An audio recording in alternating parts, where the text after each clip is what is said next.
Why is it so? So why do we celebrate days? That's something she also asked. So why do we celebrate Environment Day?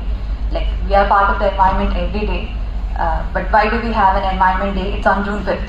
It's because we know that we are damaging the environment somehow, and so there must be a reason for the Women's Day.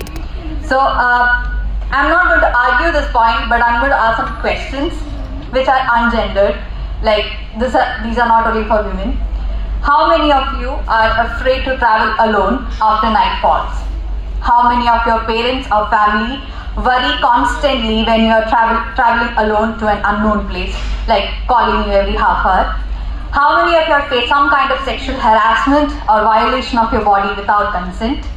How many of you have days in every month where you can't just give your best because of how your body works?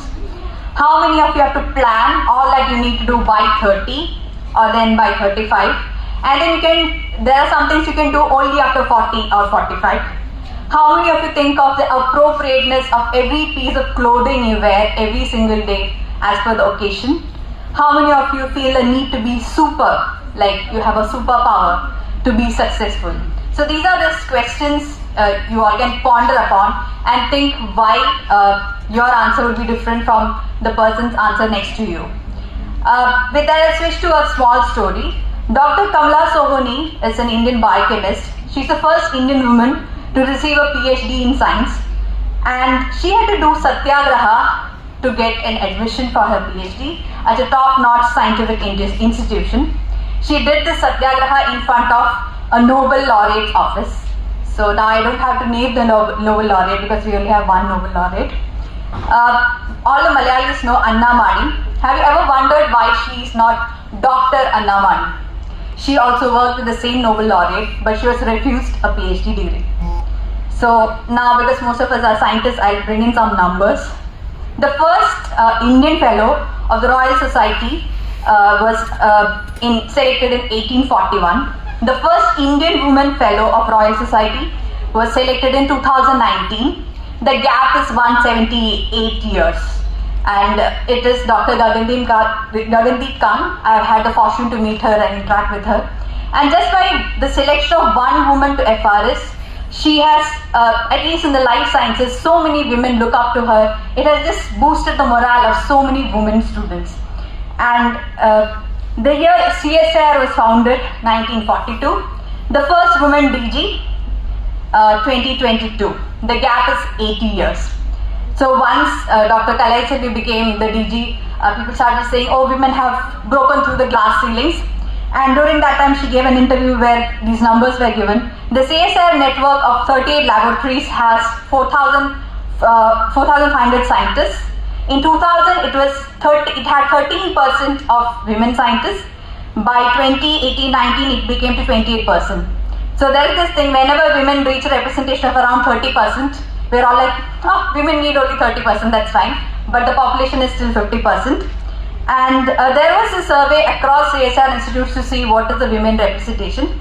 The highest percentage was around 30. That was my alma mater, CSIR IGIB. From a recent discussion, I get to know that NIIST has a women representation at the scientist level of around 12 to 13%. Now the flip side, somebody complained that why do we need a Women's Day? Because everywhere I turn, it's all women. And my point is, I agree. Because even in biology, it's mostly women at the student level. But when I was in college, I was doing my BTech, all my women lecturers, all the lecturers were women, but the HOD was a man. And then I went to masters. There was not even one woman faculty in the entire department.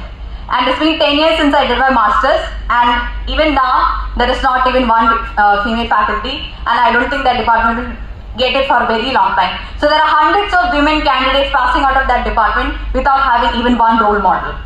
And the problem now with talking about individual experiences is that we cannot conflate our individual experience to the womanhood on the entirety.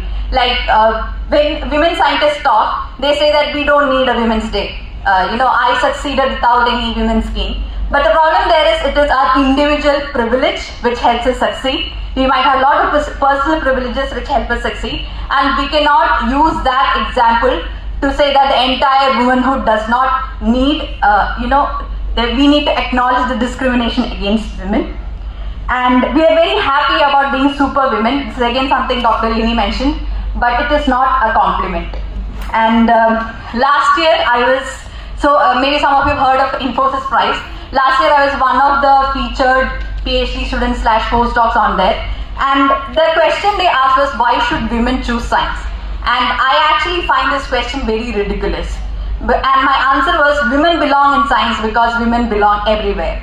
So as long as women are here and the system is patriarchal, like Dr. Lini said, and as much as we all behave misogynistically, including me sometimes, we will need women days, we will need panel discussions about women in science and everything.